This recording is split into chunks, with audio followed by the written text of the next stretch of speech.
नमस्कार दोस्तों, हम बात करने जा रहे हैं भवरी देवी की। जी हाँ दोस्तों, प्रदेश के राजनीति में भूचाल ला देने वाली भवरी देवी और अपहरण फिर दोबारा सुर्खियों में है। इस मामले में हाई कोर्ट ने 1 दशक से जेल में बंद आरोपियों में शामिल भवरी के पति अमरचंद व पूर्व मंत्री महिपाल मदेरणा समेत 7 लोगों को 24 अगस्त मंगलवार को जमानत दी थी और तत्कालीन विधायक मलखान सिंह और महिपाल मदेरणा समेत कुल 17 आरोपी इस प्रकरण में जेल में थे और अब तक सभी आरोपियों को जमानत दी जा चुकी है।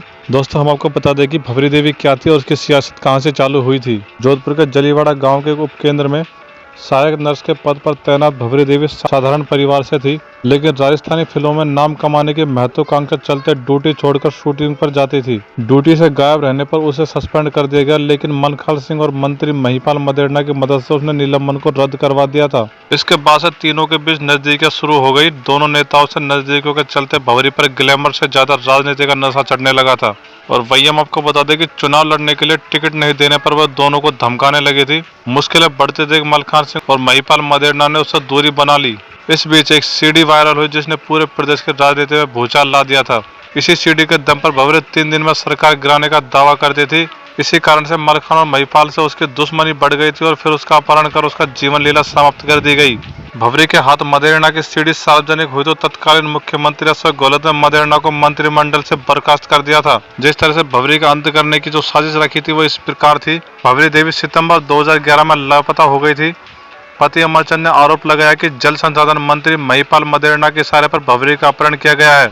हालांकि बाद में अमरचंद भी इस मामले में लिप्त पाया गया था। सीबीआई जांच में सामने आया कि बोरुंदा निवासी भवरी देवी 1 सितंबर 2011 को दोपहर 1 बजे अपने घर से रवाना हुई थी। वह सोहनलाल बिश्नोई से कार सौदे के पैसे लेने जा रही थी। करीब 4 बजे सोहनलाल ने उसे अपनी गाड़ी में बैठाया और कई घंटे एक दूसरे के स्थान पर घूमता रहा। कार में साहबुद्दीन व कुंभाराम उर्फ बलदेव भी मौजूद थे।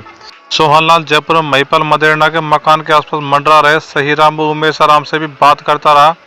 दरअसल सहीराम ने भवरी को ठिकाने लगाने की जिम्मेदारी विष्णाराम बिश्नोई व उसकी गैंग को सौंप रखी थी। इनका काम भवरी को विष्णाराम को सौंपना था, लेकिन कार में साहबुद्दीन के मौजूद रहने के कारण विष्णाराम भवरी को नहीं ले जाना चाहता था। ऐसे में विष्णाराम को मनाने में समय निकलता चला गया। इस बीच भवरी के दबाव देने पर ये लोग बोरुंदा रवाना हो गए थे। वहीं बोरुंदा पहुंचने से पहले विष्णाराम भवरी को ले जाने के लिए तैयार हो गया। उसी समय बलदेव ने गाड़ी को घुमाया तो भवरी को शक हो गया और उसने चलती गाड़ी का दरवाजा खोला और नीचे कूदने की कोशिश की। यह देख सोहनलाल और साहबुद्दीन ने उसे आगे की सीट की तरफ खींचा। दोनों ने भवरी का सिर व गर्दन सीटों के बीच में दबा दिया।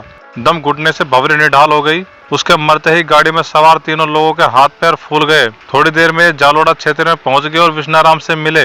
भवरी को मरा देख विष्णाराम ने शव लेने से इनकार कर दिया। सहीराम ने अपने फोन से ही विष्णाराम की महिपाल मदेरणा से बात कराई। मंत्री महिपाल ने विष्णाराम से शव ठिकाने लगाने में मदद मांगी और उसे हर संभव सहयोग का भरोसा दिया। सर रात करीब 9 बजे विष्णाराम ने भवरी के शव को अपनी गाड़ी में रखवाया और अज्ञात स्थान पर ले जाकर जलाने के बाद नहर में फेंक दिया। इस दौरान उसके साथ अशोक, कैलाश और ओम प्रकाश भी मौजूद थे। वहीं सीबीआई ने नहर की तलाशी करवाई तो अस्थियां विसर्जित करने वाला बोरा एक जगह अटका मिल गया। इसमें कुछ ही अस्थियां बची थी। जांच के लिए सीबीआई ने भवरी के बेटे व बेटी के डीएनए के साथ भवरी की अस्थियों को अमेरिका में एफबीआई के पास भेजा। एफबीआई ने जांच के बाद पुष्टि कर दी कि ये अस्थियां भवरी की ही हैं। इससे स्पष्ट होगा कि भवरी अब जिंदा नहीं है। ऐसे में सीबीआई ने कड़ी से कड़ी जोड़ते हुए जांच शुरू की तो कई नाम सामने आए, लेकिन चुनिंदा लोगों पर ही ध्यान केंद्रित किया। आखिरकार सहीराम, उमेशाराम, महिपाल मदेरणा, विसराराम, सोहनलाल, मलखान सिंह बिश्नोई, उसका भाई परसाराम और भवरी के पति अमरचंद सहित 17 लोगों को गिरफ्तार कर लिया गया। सबसे अंत में इंदिरा बिश्नोई पुलिस के हत्या चढ़ी थी। और वही हम आपको बता दें कि भवरी की जीवन लीला समाप्त करने और अपहरण में किन किन लोगों का हाथ था। सीडी कांड के बाद महिपाल मदेरणा, मलखान सिंह, परसाराम बिश्नोई, इंदिरा बिश्नोई, भवरी के पति अमरचंद, सोहनलाल, कुंभाराम, साहबुद्दीन ने अपहरण व जीवन लीला समाप्त करने की साजिश रची थी।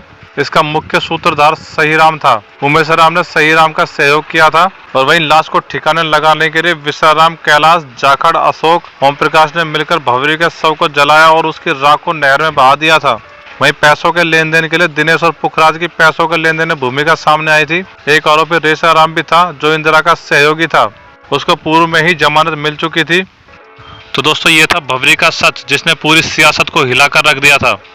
तो दोस्तों, आप हमारे चैनल से नए जुड़े हैं तो चैनल को सब्सक्राइब करें, वीडियो लाइक करें, शेयर करें, कमेंट करें। जय हिंद दोस्तों, मिलते हैं अगली वीडियो में।